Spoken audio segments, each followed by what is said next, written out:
글로벌 비트 시간입니다. 지난 금요일 우리 시장 양 지수 모두 오름세로 마무리를 한 가운데 긴 휴식 시간을 보내고 수요일에 오랜만에 인사드립니다. 주말 사이에 그리고 저희가 쉬어가는 사이에 관세 관련해서 트럼프 대통령의 입이 또 분주했는데요. 그런 가운데 뉴욕 증시도 부담감을 함께 끌어안고 있습니다. 앞으로 5월의 전략 어떻게 가져가면 좋을지 저희와 계속해서 함께 하시죠. 네, 우리가 쉬는 동안에도 말씀 주신 것처럼 뉴욕 증시는 쉼없이 달려갔습니다. 어떠한 흐름들이 있었는지 요약을 해드리도록 하겠습니다. 자, 일단 거래일수 기준으로는 우리가 쉬는 동안 총 3거래일이 열렸습니다. 간밤 개장됐던 뉴욕 증시를 제외하고 앞선 이틀 흐름 먼저 정리를 해보시죠. 일단 지난 금요일입니다. 3대 지수가 9거래일 연속의 랠리라는 기록을 세웠습니다. 9일 연속 상승은 2004년 이후 처음입니다. 그 정도로 레어한 건데 중국과의 협상 기대감이 시장을 자극했습니다. 중국이 펜타닐 문제를 해결하는 방안을 검토하고 있다라는 보도가 전해졌었는데 이전까지만 하더라도 미국 측과의 대화는 아예 없다라는 입장에서 그래도 실제 협상 가능성이 높아졌다. 그러니까 중국의 입장이 변화됐다라는 점에 시장은 주목을 했습니다. 거기다 모두 확인을 하셨겠지만 고용보고서 결과 전반적으로 양호하게 발표가 됐죠. 스태그플레이션 우려가 주춤하는 데 기여를 했습니다. 이제 전거래일이었죠. 5월 5일 월요일이었습니다. 9거래일 연속적인 상승에 따른 피로감에 3대 지수가 일제히 하락으로 진행이 됐습니다. 트럼프 대통령이 해외에서 제작된 영화에 100%의 관세를 부과하겠다 이런 발언을 내놨습니다. 지금 이 미국 영화 제작사들이라 하더라도 해외에서 제작하는 경우가 워낙 많다 보니까 이 관련한 기업들 넷플릭스, 디즈니, 워너브로 등의 주가에 부담으로 작용을 했습니다. 개별주들의 움직임에도 시장은 주목을 했는데 워렌 버핏이 은퇴를 선언하는 이슈가 있었죠. 버크셔 해서웨이의 주가가 5%의 급락으로 진행이 됐고요. 애플은 회사채 발행을 추진한다는 소식 가운데서 3% 급락을 했습니다. 그러면서 마이크로소프트와 애플 간의 시총 순위의 지각 변동이 일어났었거든요. 이제는 MS가 시총 1위에 올라서 있습니다.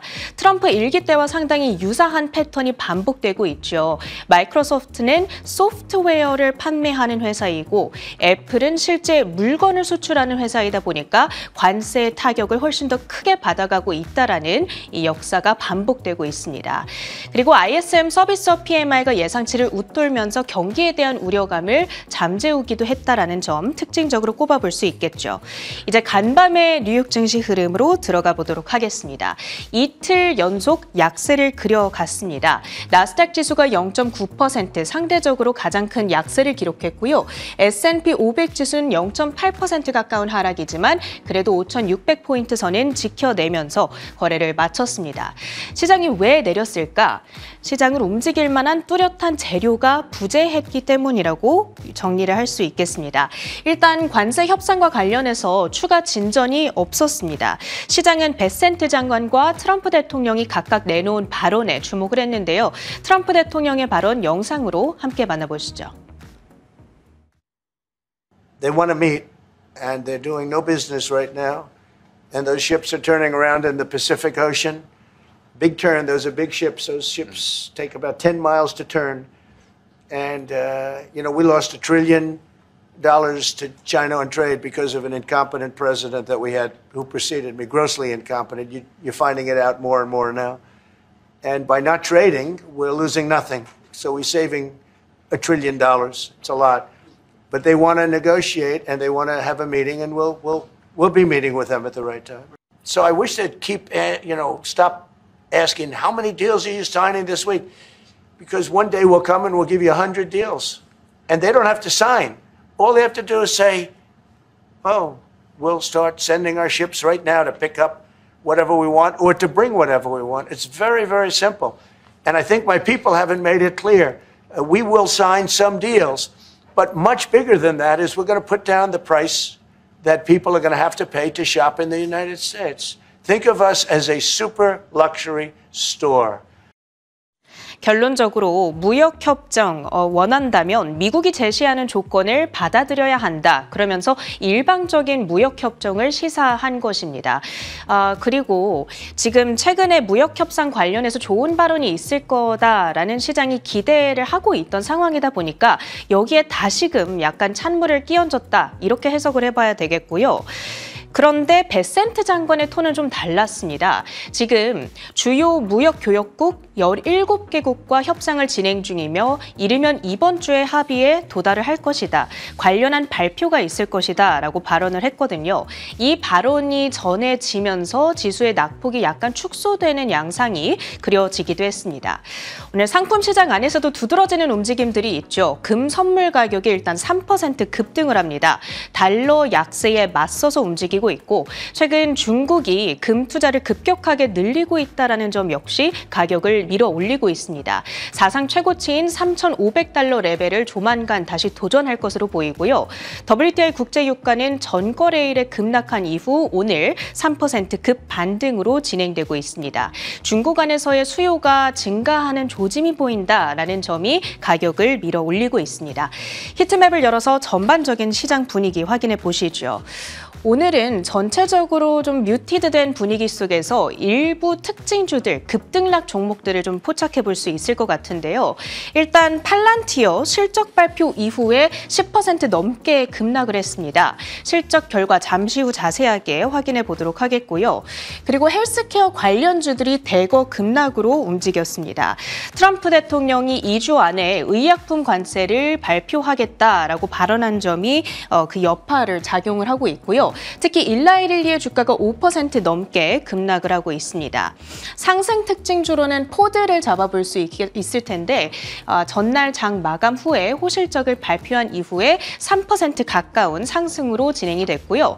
그리고 AI 전력망 관련해서는 컨스텔레이션 에너지 역시도 1분기 매출이 예상치를 크게 웃돌았다라는 소식이 전해진 이후에 주가가 11%대 급등을 했습니다.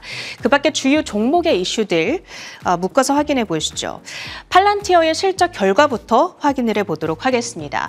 매출액이 39% 전년 동기 대비 증가를 하면서 8억 8,400만 달러를 기록을 했습니다. EPS는 13센트로 인라인 수준으로 발표가 됐습니다. 이렇게 실적이 잘 나와줬는데 주가가 도대체 왜 빠질까? 이 투자자들의 더 높은 기대치를 충족시키지는 못했다는 평가 들려오는데 윌리엄 블레어 측에서 점진적인 이익률의 감소 그리고 해외 시장에서의 매출이 전년 대비 감소세를 보였다라는 점 실망 요인으로 꼽았습니다. 지금 팔란티어는 워낙 멀티플이 높은 상황이다 보니까 이런 부분들이 하락의 빌미로 작용했다는 평가고요. 단밤의 종가는 12% 급락하면서 108달러 선에 거래를 마쳤습니다. 다음으로는 테슬라입니다. 골드만삭스 측에서 중국 시장 내 FSD 운영을 얼마나 잘 하느냐, 그에 따라서 주가 방향이 핵심적으로 결정될 것이다. 이렇게 좀 기대감을 드러내는 톤의 평가를 드러냈거든요. 그럼에도 불구하고 4월 유럽에서의 판매 부진은 지속된 것으로 나타나면서 주가 소폭 약세를 그렸습니다. 독일 안에서는 62%, 영국에서는 46% 급감한 것으로 확인이 됐습니다. 다음으로는 알파벳입니다. 미국 법무부가 구글의 광고 마켓플레이스 플랫폼을 매각할 것을 제안했다는 소식입니다. 알파벳은 지금 두 개 서로 다른 분야에 대해서 반독점 재판을 받고 있죠. 첫 번째가 온라인 검색 시장, 여기에서는 크롬을 매각할 위기에 놓여 있고요. 두 번째가 광고 시장인데 이쪽에서는 광고를 게재하는 마켓 플랫폼을 매각해야 한다라는 법무부의 제안이 들려오고 있습니다. 하지만 최종 판결은 아직 몇 달이 남아있다 보니까 주가로의 영향이 크지는 않았고요. 그 밖에 실적을 발표한 특징주들도 좀 더 확인해 보시죠. 힘스앤허스 얼마 전에 위고비와 판매 제휴를 맺는다라는 소식 가운데서 주가 급등을 했었는데요. 매출과 EPS 각각 살짝 기대치를 웃도는 수준으로 발표가 됐습니다. EPS는 서프라이즈 수준으로 나와줬네요. 그러면서 오늘 주가 역시도 급등으로 진행이 됐죠. 힘스의 종가 18% 뛰어오르면서 50달러 선 근 근접한 채 거래를 마치고 있고요. 이제 애프터마켓에서 실적을 발표한 종목들 두 가지 확인해 봅니다. 일단 리비안 1분기 실적 자체는 좋았는데 관세로 인해서 19억 달러가량 캐펙스가 증가할 거다라는 발표가 있었습니다. 현재 애프터마켓에서 주가는 약보합 정도의 수준 그려가고 있고요. AMD 역시 마감 후에 실적을 발표했습니다. 매출액이 36% 급증한 것으로 나타나면서 현재 애프터마켓에서 주가 역시도 강하게 반등을 하고 있는데요. 특히 EPS가 전년 동기 대비 55% 증가하면서 96센트를 기록한 점 역시도 눈에 띄고 있습니다. 애프터마켓에서 주가는 4%대 뛰어오르면서 102달러 선 지나가고 있습니다. 이제 마지막으로 이번 주 주요 일정 정리를 해보도록 하겠습니다. 화요일까지 지나오고 있습니다. 이제 내일이면 FOMC 금리 결정이 이루어질 예정입니다. 지금 연준이 상당히 난감한 상황에 놓여 있죠. 금리를 내리자니 관세발 인플레이션이 걱정되고 그렇다고 금리를 동결하기에도 애매한 상황에 놓여 있습니다. 얼마 전에 GDP 성장률이 상당히 낮게 제시된 그 영향도 있는데 어떠한 방식으로 이러한 문제를 타개해 나갈 것인지 주요한 관전 포인트가 되겠고요. 주요 실적 발표 기업으로는 노보노디스크, 비스트라, 앱러빈, 아이온큐 등을 꼽아볼 수가 있겠습니다. 목요일에도 D-Wave 퀀텀과 코인베이스 이런 그 테마성 트레이딩 관련주들의 실적 발표가 전해지게 되는데요. 이후에 급등 혹은 급락으로 진행된다는 특성이 있는 만큼 변동성에 유의를 해보셔야겠습니다. 지금부터는 주요 외신 헤드라인들 살펴보시죠. 네, 이번 주 FOMC라는 큰 산을 앞두고 있는 상황 속에서 우리 시장도 함께 문을 열게 됩니다. 주말 사이에 그리고 우리가 쉬어가는 사이에 관세 관련한 이슈들이 상당히 많이 쏟아졌는데요. 간밤에 트럼프 대통령은 마크 카니 캐나다 총리와 함께 만나서 이야기를 나눴습니다. 캐나다가 미국의 51번째 주로 편입이 된다면 감세라던가 여러 가지 혜택을 제공할 준비가 되어 있다라고 이야기를 하면서 트루도 전 총리 당시에 캐나다를 51번째 주라고 언급을 반복적으로 했던 트럼프 대통령의 모습을 다시 찾아볼 수가 있었는데요. 카니 총재 절대 노라고 3번 연달아서 답하는 모습도 보여줬습니다. 잠시 후에 자세한 내용들 짚어보도록 하겠고요. 베센트 재무장관 이번 주에 주요국 일부와 무역 합의를 발표할 것이다 라고 이야기를 했습니다. 실제로 지금 영국이라던가 여러 국가들과 상당히 무역 합의가 근접해 있다라는 파이낸셜 타임스의 보도도 있었는데요. 우리나라도 계속해서 무역 협상을 진행하고 있는 상황 속에서 어떻게 추이가 이루어지게 될지 그리고 시장의 부담은 조금 경감될 수 있을지 지켜보셔야 되겠습니다. GDP 나우 2분기 성장률이 1.1%에서 2.2%로 상향 조정이 됐습니다. 소비와 투자가 늘어나고 있다는 점에 주목하고 있고요. 미국의 10년물 국채금리 입찰이 있었습니다. 입찰 양호에 일중 저점을 기록하면서 4.32%까지 내려앉는 모습을 보여주기도 했었죠.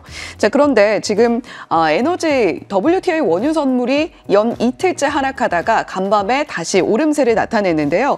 여전히 60달러 선에 못 미치는 가격대로 마감가를 형성을 했습니다. 다이아몬드백 에너지에서 주주 서한을 보냈는데요. 미국의 석유 생산이 정점에 이를 것으로 보인다라고 이야기를 함에 따라서 WTI 원유 선물에 3.4% 급등세에 영향을 줬다고 보여지고 있습니다. 그와 함께 달러 약세로 인해서 금 가격은 3,400달러 선을 재차 돌파하는 모습을 보여주기도 했죠. 매크로 데이터를 포함해서 주요한 이슈들 한 번 더 살펴보겠습니다. 이제 오마하의 현인 버크셔 해서웨이의 워런 버핏이 은퇴를 선언을 한 상황이죠.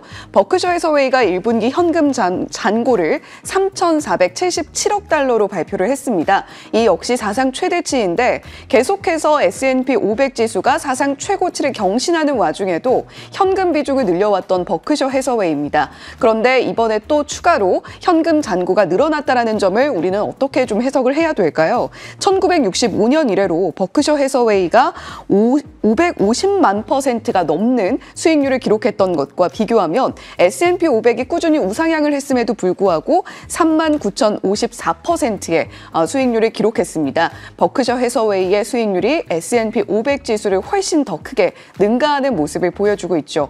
워런 버핏이 없는 버크셔 해서웨이는 어떤 모습을 앞으로 보여주게 될까요? 자, 다음 장 이어서 살펴보시면요. 월요일에 대만 달러가 30년 내 일중 최대 상승폭을 기록했습니다. 관세 영향으로 인해서 수출업체가 보유하고 있는 미국 달러를 대만 달러로 전환하고 있다라는 움직임도 함께 포착을 해보시면 좋겠고요.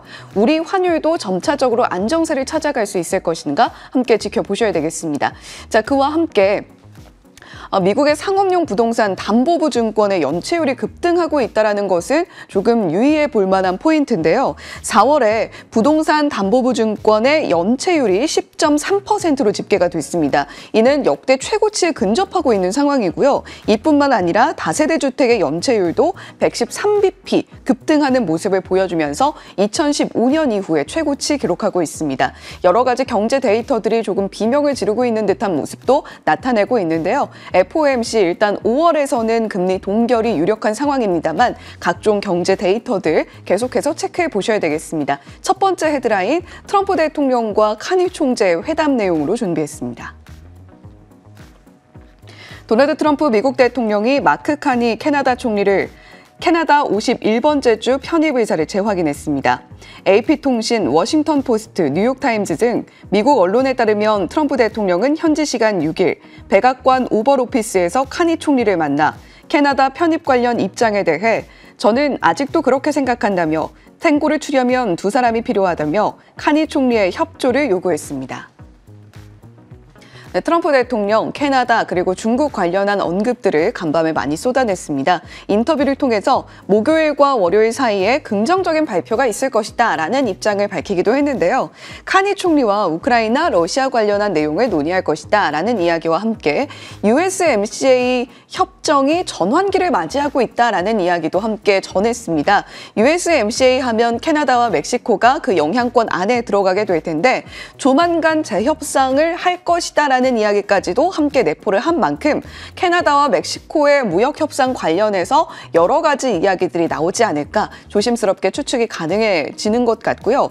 캐나다 51번째 주 된다면 감세, 국방, 의료 혜택이 따라올 것이다라는 이야기와 함께 캐나다를 미국의 하나의 주로 편입하겠다라는 의사를 한 번 더 강조를 했습니다. 캐나다와 관련해서는 관세 철회 없을 것, 보조금도 지급하지 않을 것이다라는 언급도 함께 있었고요. 중국 관련한 언급도 살펴볼 수가 있었죠. 중국은 우리와 꾸준하게 미팅을 원하고 있고 현재 중국과 어떠한 것도 일이 진행되지 않고 있다라는 이야기도 함께 전했습니다. 오랜 시간에 만날 것이다라고 조금은 모호하게 입장 표명을 했는데요. 관세로 인해서 적어도 대중 무역 적자가 돌아서는 모습을 보여주고 있다라고 데이터를 함께 들이밀면서 이야기를 하기도 했는데 일단 중국과 미국의 협상 자체는 아직까지는 좀 지지부진한 흐름이 이어지고 있는 것으로 보여집니다.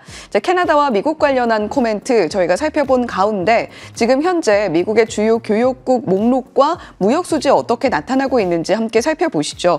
가장 윗줄이 캐나다고요. 그 다음이 멕시코, 중국, 영국, 독일 순입니다.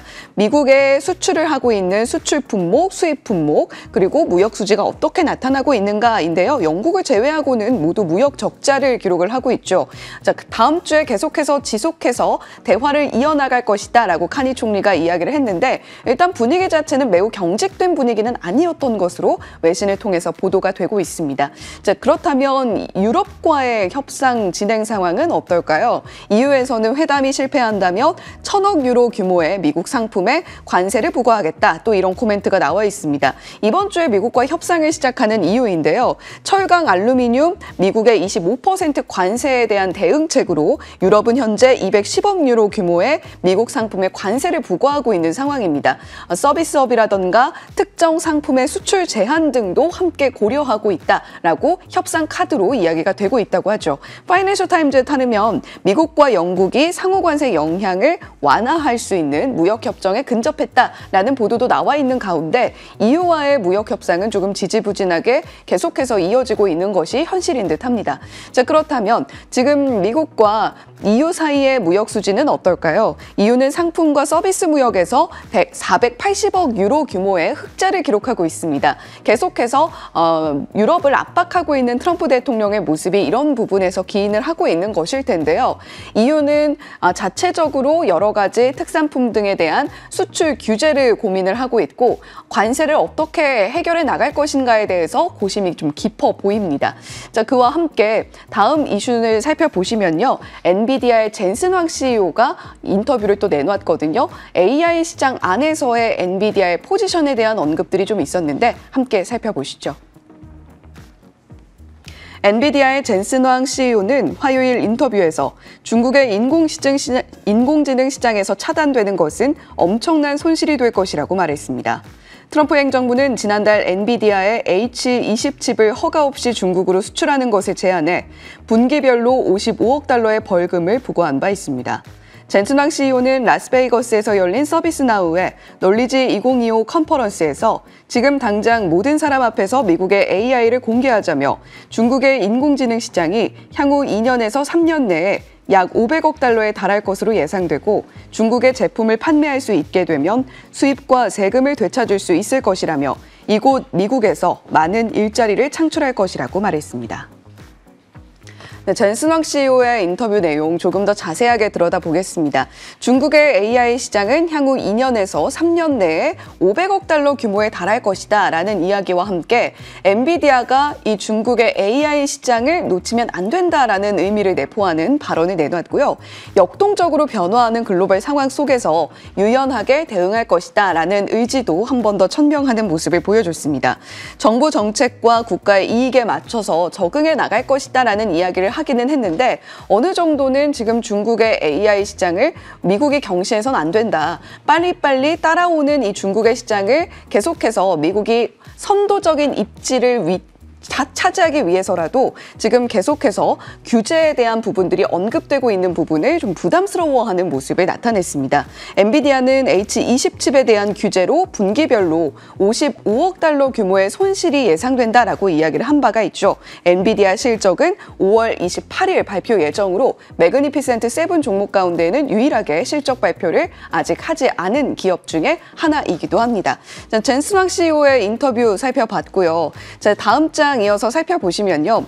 AMD는 실적 발표 내놓았습니다. 매출 74억 달러, EPS는 0.96달러로 전반적으로 실적 자체가 예상치를 상회했고요. 시간외에서도 주가 급등 만들어내고 있죠. 2분기 가이던스 보시면 매출 71억 달러에서 77억 달러로 추산을 하고 있는데 시장의 예상치가 72억 달러였다라는 점을 감안한다면 AMD 측이 제시하고 있는 중간값이 시장 예상치보다 높다라는 것을 확인할 수가 있습니다. 이번 AMD의 실적 발표 내용 가운데에서 가장 주목할 만한 점은 데이터 센터 관련한 매출이 급등했다라는 점인데요. 전년 동기 대비로 비교했을 때 1분기, 2024년 1분기 당시에는 23억 달러 규모였던 데이터 센터 관련한 매출이 이번 분기에는 37억 달러로 급격하게 늘어나는 모습을 보여줬습니다. 그 밖에도 클라이언트 부분과 게임 부분의 매출도 확인을 해보시면 좋겠는데요.